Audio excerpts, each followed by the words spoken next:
Jack, you mentioned that you harvest rainwater and that is what you use with at the vertical lake system. Can you just more or less take us through how you do that? I can see quite a lot of tanks here. There are some elevated tanks here. I can see some pipes here. I'm assuming that is what you maybe used to recycle.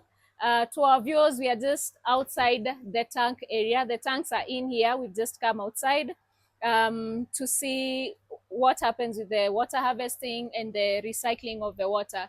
Remember, he mentioned he recycles 98% of the water that they harvest and that they use in the fish tanks.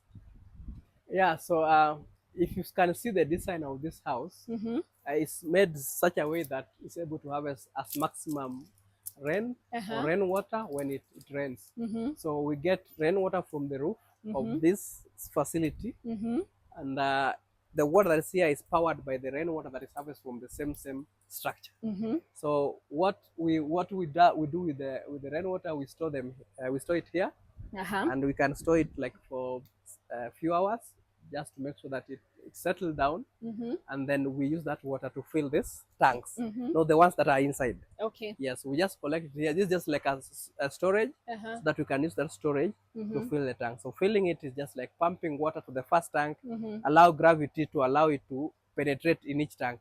So when every tank is full, this storage has now no use, because now we are able now to start like now making the system to operate. So probably it's going to help us maybe to do top up if we need so, or maybe any other use that we might use in this in the compound, in the homestead. Yes. If we come down here, you can now see that what is filtered inside that house. I've showed you what's happening inside there. So then we now allow the filtered water to come to this, we call it the storage, the smaller storage. And if you look at this storage, we have two storage down here, and if you look up, we still have two storage. So this is a replica of what's happening inside, because even inside we have two models, vertical lake standing. So even outside we do have two tanks standing, one up directly opposite, and another one up, another one down directly opposite. So for every lake that you elevate, you must have one outside and one top and down and top. Yeah. So what happens?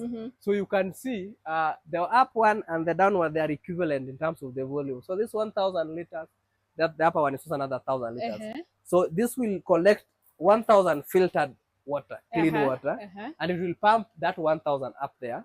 So when it pumps the entire 1,000, it waits for another 1,000 to come here. So that 1,000 that has gone up will start like recycling process. So it's still now flowing to each and every tank. Okay. They are isolated in such a way that this one is only runs this system on the left, and the right one runs the vertical lake on the right. So that if we have a problem with this system, we don't need to interfere with the other system. They can go concurrently. If we have to harvest this one, we can just stop the entire system, harvest everything, and allow this one to run.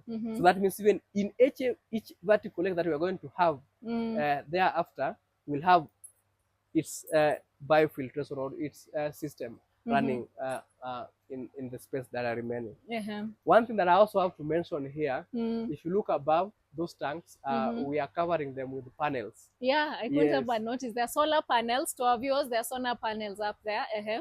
Yeah, so those solar panels are for running the entire facility, just like the green energy. So we are using solar system through those panels that you are seeing there. Right. So you see what we are for. The concept here is that this facility here is self-sustaining. It has panels on top of it, can get its own water to run its own production system, and everything is like kind of synchronized within the entire concept. Yes. That's really nice. Thanks for sharing that. I couldn't help but notice this. Yeah. So yeah, so this is just the channel where the water is flowing through, and we've just covered it because remember we started by security concerns. So because this is now isolated from the inside of the house, we make sure that even children that might pass here or anything like even maybe birds does not contaminate the water. So it's just that's why it is covered. So that nobody puts inside something there, or there's nothing like maybe birds coming to feed to get water there, or somebody who has bad intention can throw anything over that place. Nice. Nice. Thanks so much for expounding on that. You how we know you have a fish and all.